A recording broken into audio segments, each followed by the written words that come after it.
Welcome back to the Means Report. Thanks for staying with us. Carrie Viola-Brooke is our special guest today. She is the brand new executive director of Child Enrichment Incorporated. They help our children when they are abused. And I want to really kind of go behind the scenes, Carrie, with what you do. You mentioned forensic interviews during the first segment. You have extensive experience in that area. What do you talk to the children about, and how do you get them to talk? Yeah, so with a forensic interview, it's not a fishing expedition. We're not in there just trying to get things out of kids. So all of our interviewers are trained in a protocol. And what we do is we really build rapport with kids. We really want to make sure that they're comfortable, they feel okay talking to us. And then we just open it up. We ask them if they know why they're there to talk to us. A lot of times kids do know why they're there, so we'll just start talking about it. If they don't know, we may talk about if they've had any problems anywhere, talk about if they've had to go to the hospital or anything like that. And we'll ask a lot of open-ended, non-leading, non-suggestive questions and just provide a safe place for a child to give that statement, where then if they do disclose, we're going to go in and delve a little deeper and get some of those details about what happened. Is there a parent or trusted loved one in the room, or is it just the child? There's not somebody in the room with them. It's just the child and the interviewer. Mm-hmm. And how admissible, say if you had to give a percentage, is most of the stuff they say? Do courts buy most of the stuff a child says in a forensic interview? Yes, they do. Like I say all the time when I testify in court, everybody lies, but kids are not sophisticated liars. So for the most part, if we hear people sometimes say, oh, a teenager's liar, they're just making this up. That is not my experience, and I've interviewed over 1,200 children. Most of the time, kids are not lying about the stuff that they're in the interview talking about. So once you get the facts from the kids and you document that so that the legal proceedings can go forward, so that CASA can do its work, where does the child go? So it depends on the situation. If they're in a placement or if their parents are being supportive, then they'll go back home. We will follow up with them. Our family advocates will make sure that they have all the resources they need. We'll make sure that they have medical, if that's what they need, a medical exam. And then we refer them for counseling at the CAC, where we provide free trauma counseling.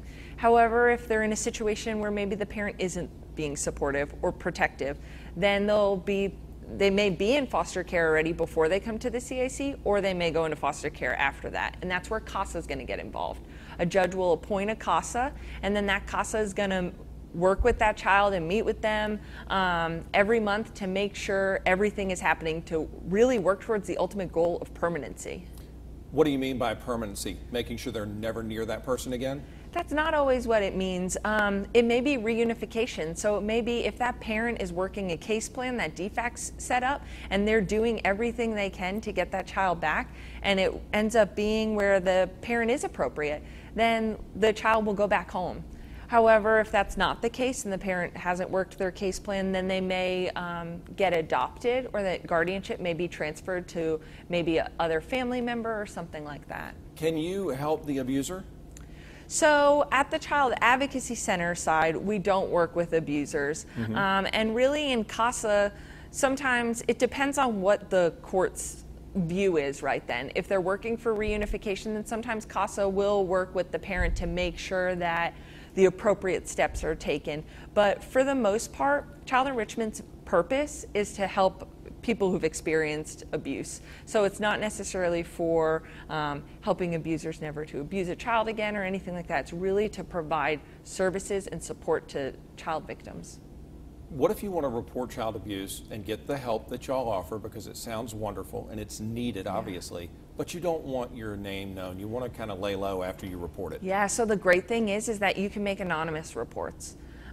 So you can call 1-855-GEORGIA-CHILD, that's the reporting line number, and you can call and make a report, and the person that you're making a report on isn't going to know, oh, Brad called and he made another report on me or something like that. Yeah. Things like that don't happen. The family won't know who made the report.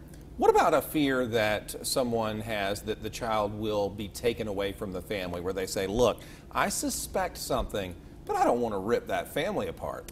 Yeah, and what I would say to that is DFACS, Department of Family and Children Services, are going to do their job in making sure that it is a safe place for the child.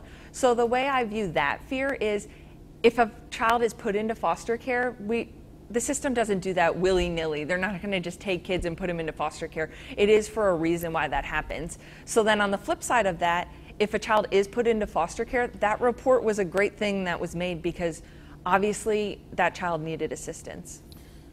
What's the youngest abuse victim you've seen? So on CASA's side, it's newborns.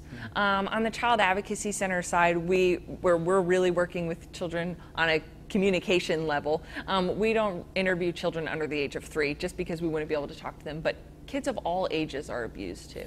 We do cover a lot of human trafficking stories here on Channel 6. Are we making a dent in that? Because every time I'm on I-20, I wonder if someone's being transported near me for that trade. We are. I think we are just at the beginning of it. I think just like how we still are, where people don't want to think child abuse happens in our community, I think they really don't want to think commercially sexually exploited children are happening in our community. Right. But I think we're doing a great job of bringing more awareness. So I think with awareness comes the ability to provide more resources. Speaking of, what do y'all need besides a new building? So yes, that is the number one thing. We need a new building. Our numbers have increased each year and our building size has not. So our staff has increased, so we do need a new building. Besides that, we are a nonprofit. So we're not a government agency. All of our funding comes from grants we apply for, civic groups, private donations, special events. So financial giving is always needed. We also need volunteers. I talked about CASA. We need people who are going to be dedicated to helping provide a better life for these children and doing that by giving them a voice. What does a volunteer do as far as when it comes to helping a child? I'm not going to conduct forensic interviews if I sign up, but how do I chip in? So what volunteers do is they get assigned to a case. So they get assigned to a child that is in foster care, and they are that kid's voice. They meet with them. They're their consistent person in their life. They may be changing foster homes, different placements, maybe different DFACS workers. So can we just imagine how terrifying that is for a kid? You come out of your home where you don't know where you're going, and then you're talking to different people all the time. But with a CASA, they have that one person. They have that person that is going to be there with them from the beginning until that happy ending of permanency. So that CASA is going to meet with them at least once a month, and they're going to write that report. So CASAs, they're going to be involved. If you're looking for something where you're going to have a hands-on, definite improvement in a child's life, that's exactly what you should volunteer to do. I hope a lot of people will sign up and be that constant familiar face. Carrie, at the beginning of the interview, I mentioned that I can't think of many lines of work that are sadder. And I mean that because if you picture being in a forensic interview, hearing the answers and seeing what you see, it's gut-wrenching. What makes you happy? What gives you joy in your job? And what's that feel like? Yeah, and it's funny because people say that all the time. It's not a thing people want to hear about.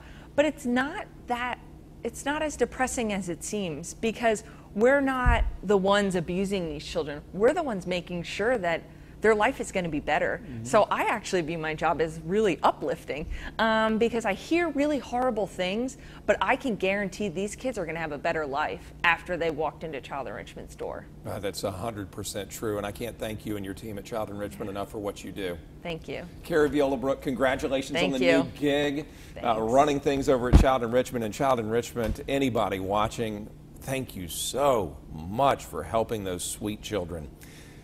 You can find out how to help more too by going to their website, childenrichment.org, and there's the address. If you want to just write a check right now and mail it, it will get them closer to that new building. And you call them as well if you need help or if you spot some of the warning signs that Carrie outlined over the past 20 minutes or so.